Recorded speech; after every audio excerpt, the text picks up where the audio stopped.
It's been maybe a couple of decades since I wrote my ordinary level exams, but I can still pinpoint the exact moment that led to me getting my 1B and all A's in everything else. Sciences, arts, and commercials, you name it. If I wrote it, I got an A in it. Except Shona.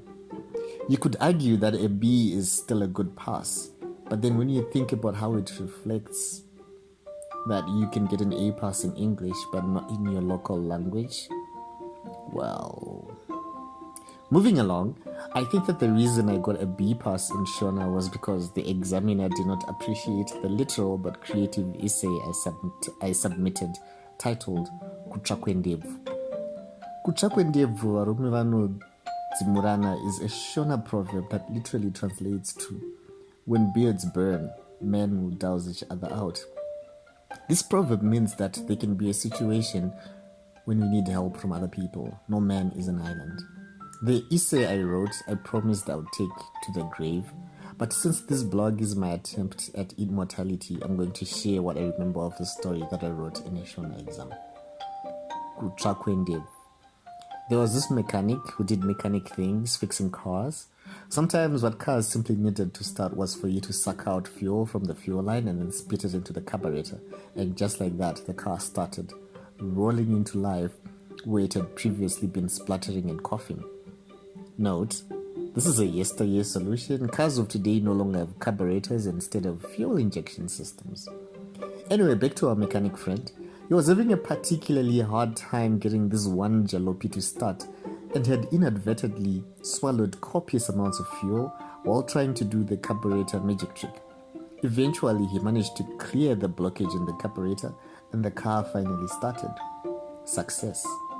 The mechanic decided to light a celebratory cigarette, and in his haste, he did not consider the fuel that had trickled into his beard as he was doing his thing. Oh, I forgot to mention that our friend had a bushy beard going on. You know, the kind that made it look like he was biting a furry little creature. Hair is extremely flammable. A beard that is soaked in fuel is spectacularly flammable. The moment he brought the flaming matchstick to the tip of the cigarette, lazily hanging at a jaunty angle in his mouth, whoosh, his beard went ablaze, and shortly after, his grease-stained overalls joined in the inferno. He was running around the workshop screaming like a beast that had lost all rational thought. His workmates tried to tell him to stop, drop, roll, but the mechanic was feral, running and screaming, trying to claw his face off.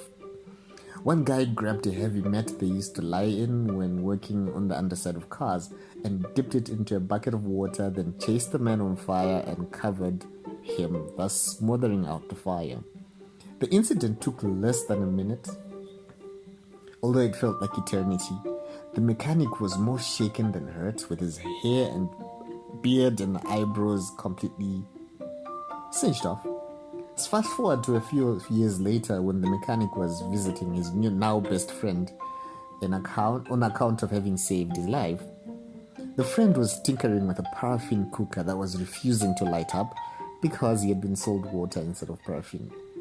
He had thought of a brilliant plan of soaking the wicks in petrol to repel out the water and get them to burn. Unconsciously, he had been stroking his beard with kerosene-soaked hands, so when he leaned into the stove to light up the cotton wicks, you guessed it, his beard caught fire. As fate would have it, that is the exact instant the mechanic walked in and without missing a bit, grabbed a bucket of water beside the kitchen sink and poured it all over his friend, extinguishing the fire. Kutsva Kwendebvu, they yelled as they laughed raucously.